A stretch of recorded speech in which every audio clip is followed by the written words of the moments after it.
Programa Naquele que me fortalece, com o arcebispo metropolitano de Natal, Dom João Santos Cardoso. Um programa para o povo de Deus. Filho amado, vocacionado ao pastoreio, foste chamado. Naquele que me fortalece. Cumprimento a você, meu querido ouvinte, que me acompanha através da Rádio Rural de Natal, a 91.9, a Rádio Santana FM na Zona Norte de Natal, a Natal Agora FM, a Rádio 87.7 FM em Parnamirim, a Rádio 87.9 FM em Tangará, a Rádio Cultura do Brejo, 87.9 FM em Brejinho, a Rádio Vale em Pendências, Rádio Lagoa FM em Montanhas, Rádio Maricampo em Cotovelo, a 107 FM em Nova Cruz, a Rádio Paz e Bem em Pedro Velho, a Web Rádio Imaculada em São Rafael, Rádio Santa Terezinha em Lagoa Danta, a Rádio FM em Vale das Serras em Campo Redondo, a Rádio Olho d'Água em São José de Mipibu, a Rádio Santa Rita FM em Santa Cruz, a Rádio Jardim FM em Jardim de Angicos e da Rádio Palmeiras do Rio Cabugi, na cidade de Afonso Bezerra.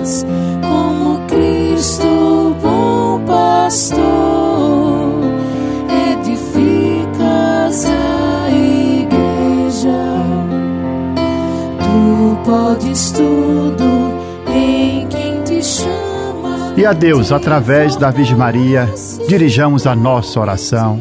Ave do mar estrela, bendita Mãe de Deus, fecunda e sempre virgem, portal feliz dos céus. Ouvindo aquele ave do anjo Gabriel, mudando de Eva o nome, trazei-nos paz do céu. Ao cego iluminai, ao réu livrai também, de todo mal guardai-nos e dai-nos todo bem. Mostrai ser nossa mãe, levando a nossa voz, a quem por nós nascido, dignou-se vir de vós. Suave mais que todas, ó Virgem sem igual, fazei-nos mansos puros, guardai-nos contra o mal. Ó, dai-nos vida pura, guiai-nos para a luz, e um dia ao vosso lado possamos ver Jesus. Louvor a Deus, ó Pai, e ao Filho sumo bem, com seu divino Espírito, agora e sempre. Amém. Oremos. Ó Deus Todo-Poderoso, pela intercessão de Maria, nossa Mãe, socorrei os fiéis que se alegram com a sua proteção, livrando-os de todo mal neste mundo e dando-lhes a alegria do céu. Por nosso Senhor Jesus Cristo, vosso Filho, na unidade do Espírito Santo. Proclamação do Evangelho com Dom João Santos Cardoso.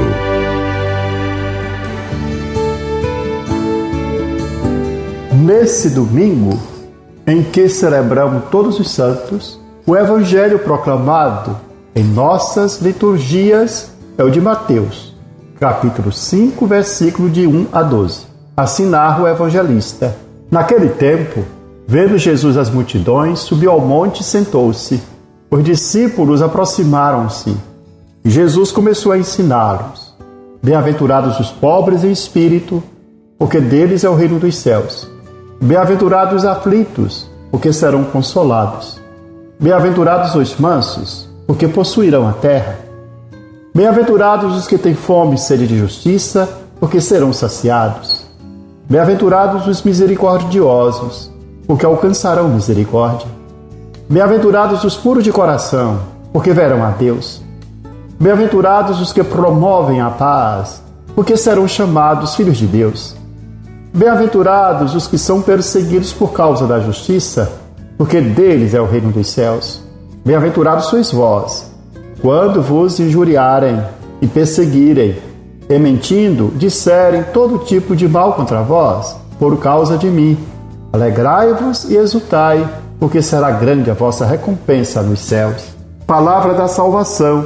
Glória a vós, Senhor.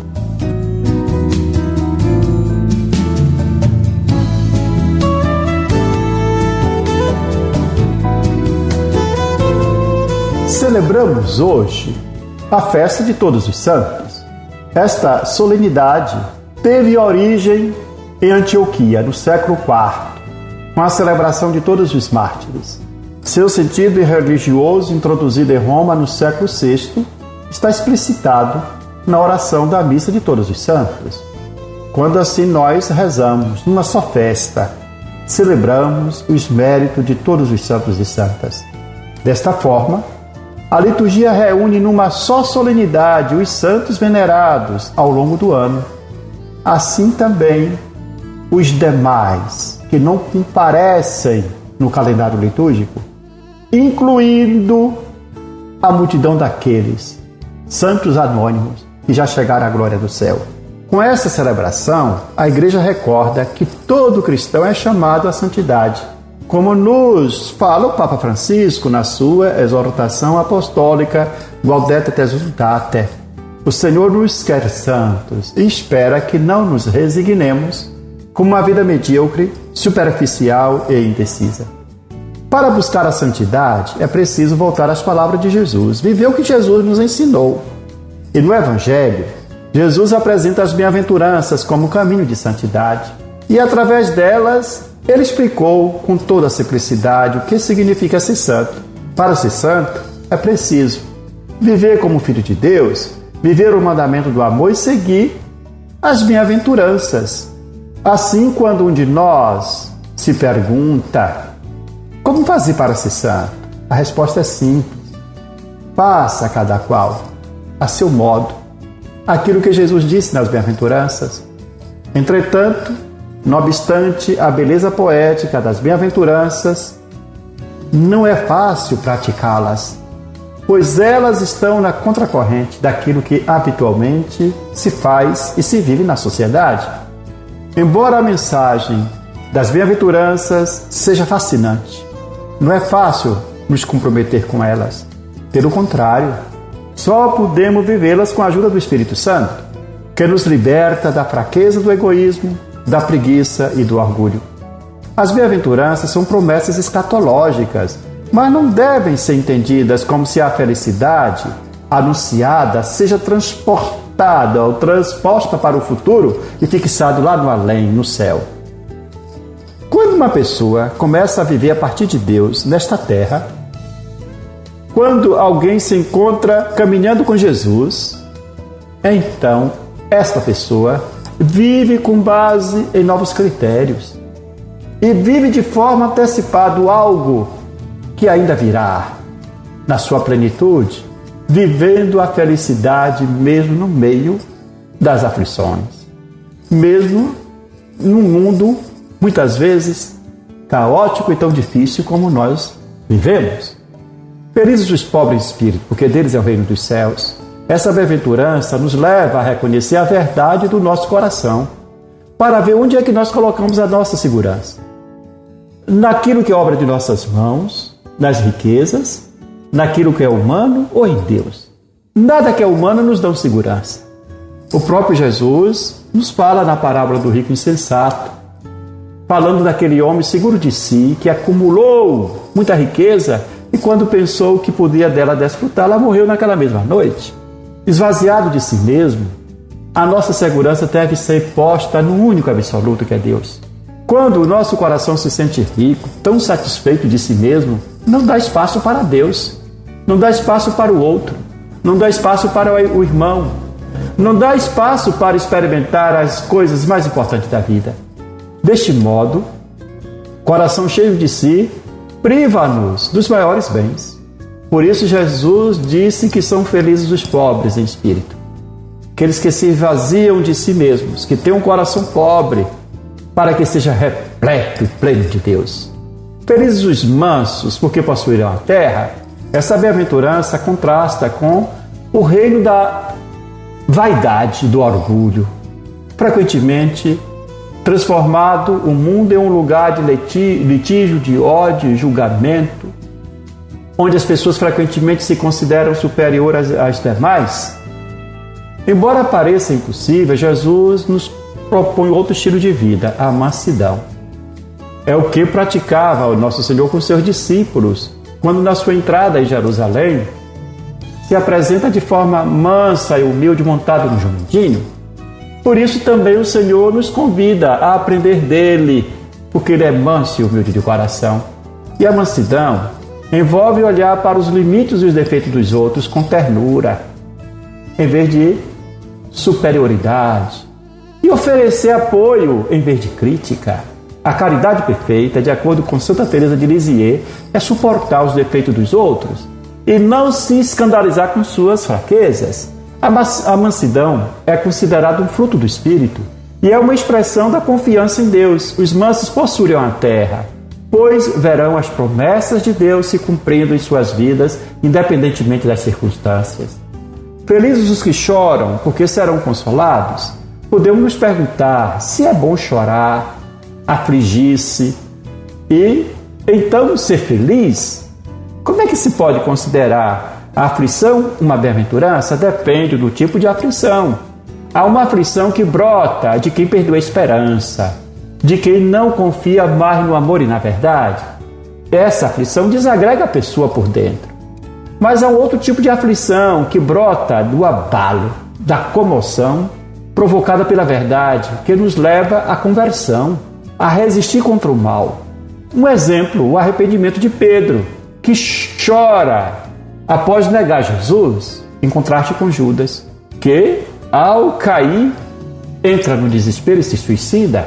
Há uma aflição, portanto, que muda a vida da pessoa, como descreve Ezequiel em sua visão, na qual Deus poupa aqueles que choram e lamentam as crueldades cometidas na cidade. Como ainda a aflição de Maria, mãe de Jesus, diante da crucifixão do Senhor, que é um exemplo de compaixão e solidariedade. A bem-aventurança, felizes os que choram, é relacionada à resistência contra o mal e à capacidade de compartilhar o sofrimento dos outros.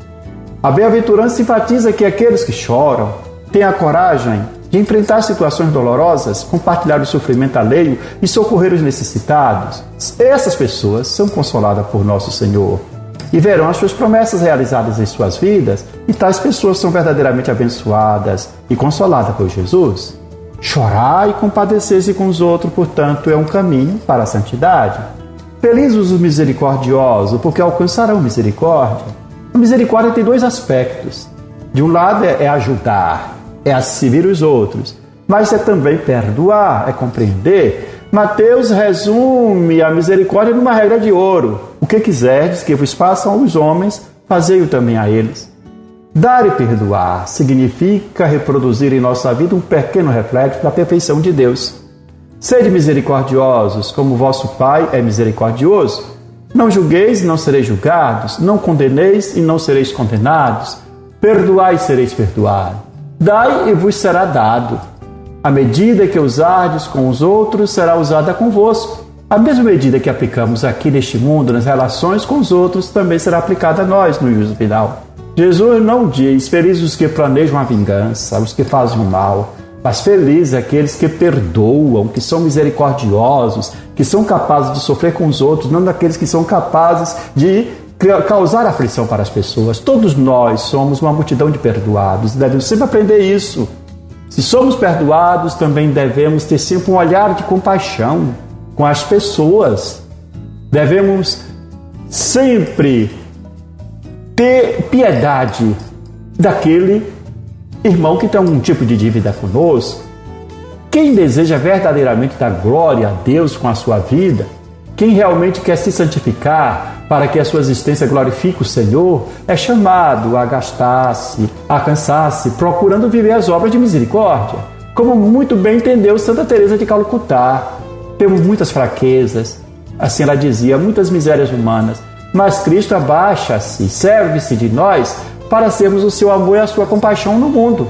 Apesar dos nossos pecados, apesar das nossas misérias e defeitos, nosso Senhor depende de nós para amar o mundo e demonstrar-lhe o muito que nos ama e ama as outras pessoas. O Papa Francisco relaciona as bem-aventuranças ao capítulo final do Evangelho de Mateus, que fala do julgamento final, o capítulo 25, que nos indica a regra de comportamento com base no qual nós seremos julgados diante de Deus, as obras de misericórdia, o modo como nós soubermos ou não reconhecer Cristo no outro.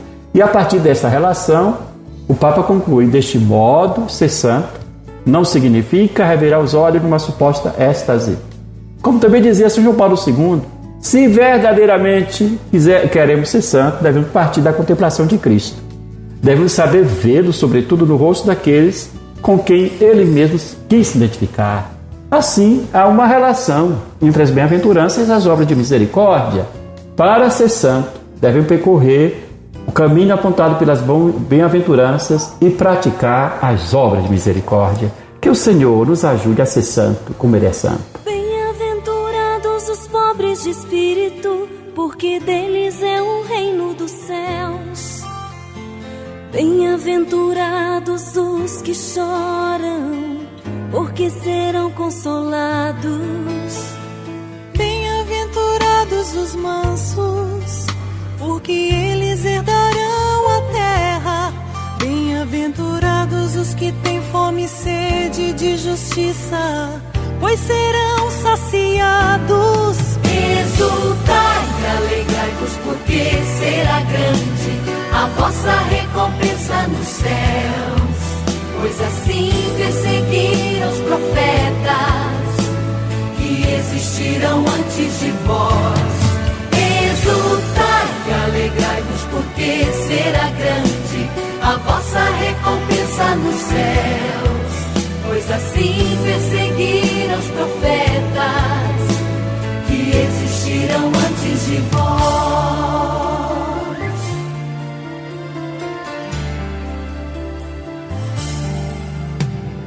Bem-aventurados os misericordiosos, pois obterão misericórdia. Bem-aventurados os puros de coração, pois verão a Deus. Bem-aventurados os pacificadores, pois serão chamados filhos de Deus. Bem-aventurados os perseguidos por razões de justiça, porque deles é o reino dos céus. Exultai e alegrai-vos, porque será grande a vossa recompensa nos céus. Pois assim perseguiram os profetas que existiram antes de vós. Exultai e alegrai-vos, porque será grande a vossa recompensa nos céus. Pois assim perseguiram os profetas que existiram antes de vós. Bem-aventurados sois vós, quando vos injuriarem, perseguirem-me falsamente, por minha causa vos caluniarem. Exultai e alegrai-vos, porque será grande a vossa recompensa nos céus. Pois assim perseguiram os profetas que existiram antes de vós. Exultai e alegrai-vos, porque será grande a vossa recompensa nos céus. Pois assim perseguiram os profetas que existiram antes de vós. Exultai e alegrai-vos, porque será grande a vossa recompensa nos céus. Pois assim perseguiram os profetas que existiram antes de vós. Exultai e alegrai-vos. Você está ouvindo Naquele que me fortalece, com Dom João Santos Cardoso. Palavra que evangeliza.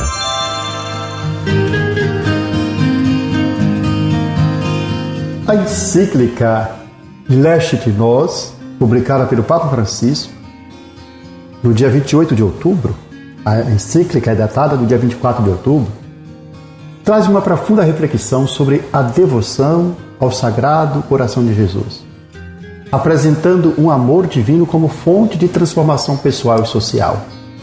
Dividida em 5 capítulos, a encíclica aborda temas como a centralidade do coração, o gesto de compaixão, o valor da afetividade, a piedade popular e a necessidade de reformas que coloquem o amor no centro das ações eclesiais. A repercussão da encíclica foi muito positiva, com a imprensa e a comunidade católica, os teólogos, destacando a ênfase do Papa em uma espiritualidade ancorada no amor e na unidade interior. No primeiro capítulo da encíclica, intitulado A Importância do Coração, o Papa Francisco faz uma espécie de abordagem fenomenológica do coração, tomando o coração como símbolo de autenticidade e profundidade do núcleo do ser humano. Inspirado em diversos autores e tradições filosóficas, incluindo a Bíblia e filósofos como Heidegger, o Papa busca recuperar o coração como centro unificador do ser humano. E ele afirma: tudo está unificado no coração, que pode ser a sede do amor, com todos os seus componentes espirituais, emocionais e também físicos. O coração é apresentado como um local onde a pessoa encontra sua verdade, se abre para a experiência de amor mais plena e autêntica. O Papa Francisco argumenta que em um mundo marcado pelo excesso de racionalidade e individualismo, há uma perda de conexão com o centro espiritual e emocional do ser humano, o que leva a uma sociedade sem coração. O Papa explica que o coração não é apenas símbolo das emoções, mas o núcleo essencial da pessoa, onde se forjam as decisões e intenções verdadeiras. A encíclica utiliza exemplos bíblicos, como o diálogo entre Dalila e Sansão, para ilustrar como o coração reflete a verdade interna e a sinceridade das intenções. Francisco adverte contra uma sociedade obcecada por aparências e superficialidades, que oculta a essência humana e incentiva um retorno às questões fundamentais que emergem do coração. Quem sou eu? O que realmente desejo? Que sentido quero para a minha vida? Essas perguntas conduzem a uma reflexão sobre a importância de viver a partir do coração, que se torna o princípio unificador da existência humana. Além disso, o Papa Francisco relaciona o coração ao vínculo de comunhão entre as pessoas e o divino. Ele observa que, embora o pensamento racional tenha sua importância, apenas o coração pode unir e harmonizar os diferentes aspectos da vida humana. O coração, ao contrário da mente, não é facilmente manipulado nem por algoritmos digitais, nem por sistemas de poder, e é através dele que se experimenta a verdadeira liberdade e dignidade. O Papa Francisco defende que esse centro interior é o que possibilita a poesia, o encontro sincero com o próximo e a superação do individualismo exacerbado. No contexto de uma sociedade líquida, em que os laços humanos e o sentido de pertença se desmancham, o Papa faz um apelo para que cada pessoa tenha um coração. Segundo ele, a cura dos males contemporâneos começa na redescoberta do coração como espaço sagrado e como a verdadeira morada do amor. Em última análise, Dilek nos sugere que, ao entrar em comunhão com o sagrado coração de Jesus, o ser humano encontra não apenas sua própria identidade, mas também a capacidade de amar plenamente e se abrir para a misericórdia divina. Ouça toda semana nesta emissora o programa Naquele que me fortalece, com o arcebispo de Natal, Dom João Cardoso. Oração, comentário do Evangelho e reflexões. Contamos com a sua audiência. Aquele que me fortalece, ó irmãos, por Cristo a missão acontece. Aquele que me fortalece é o Senhor. Aquele que me fortalece é o Senhor. Aquele que me fortalece, ó irmãos, por Cristo a missão acontece. Naquele que me fortalece, assim concluímos esse nosso programa com esta oração, que devemos recitá-la todos os dias. Meu Deus, dai-me sempre a alegria de viver. Dai-me força para superar qualquer obstáculo. Não permita que eu me sinta fracassado. Erguei-me quando estiver abatido. Libertai-me quando estiver oprimido. Sustentai-me para que eu não caia em nenhuma tribulação. Que não falhe jamais minha fé em vós. No meio da tempestade, quando tudo parece perdido, minha fé esteja sempre ligada a vós. Senhor, meu coração confia em vós, porque sois fiel a mim e em todos os momentos. Amém. Eu sou o pão que dá vida, o pão para um mundo novo, que